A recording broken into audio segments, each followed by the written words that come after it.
Hello, and welcome to Sanlando Soundwaves. I'm Debbie Blaker, and this is Week 50, Day 247. Today our reading is 1 Peter chapter 2, verses 1 through 12.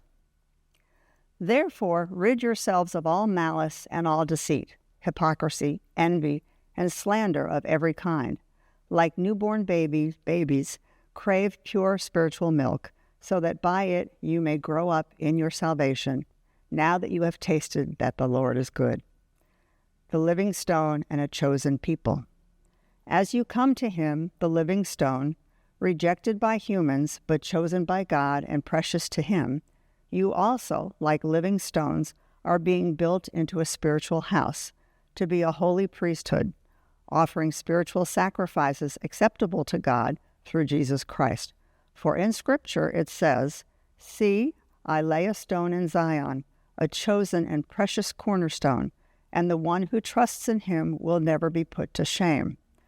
Now to you who believe, this stone is precious, but to those who do not believe, the stone the builders rejected has become the cornerstone, and a stone that causes people to stumble, and a rock that makes them fall. They stumble because they disobey the message, which is also what they were destined for.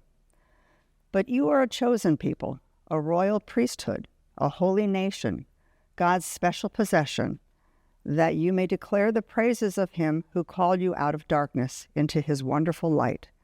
Once you were not a people, but now you are the people of God. Once you had not received mercy, but now you have received mercy.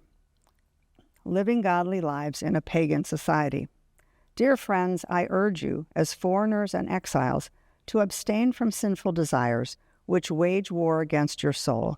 Live such good lives among the pagans that, though they accuse you of doing wrong, they may see your good deeds and glorify God on the day he visits us.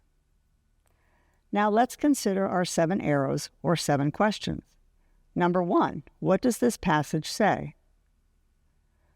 Number 2, what did this passage mean to its original audience? Number 3, what does this passage tell us about God? Number 4, what does this passage tell us about people?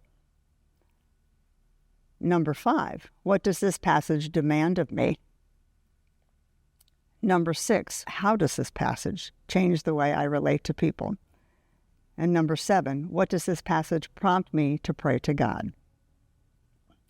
Now let's look at the brief devotional about this passage on page 268 of our book, 7 Arrows. Many of the words and concepts in this passage come straight from the Old Testament. Peter applied the ideas to the church, showing that God was accomplishing his plan from the Old Testament, laying the foundation for God's saving work through Jesus. The church is not simply a place for God's people to gather, but is God's people united to be sent on mission. Their lives and their words are to testify to the world about the glory of God revealed through Christ. Evangelism, or the sharing of the good news, should overflow from the lives of everyone in the church, not just the church's pastors.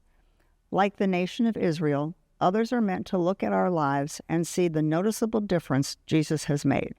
We are then able to share about the work of Jesus, inviting others to trust him and be changed as well. Thank you for joining us today. We hope you tune in again tomorrow.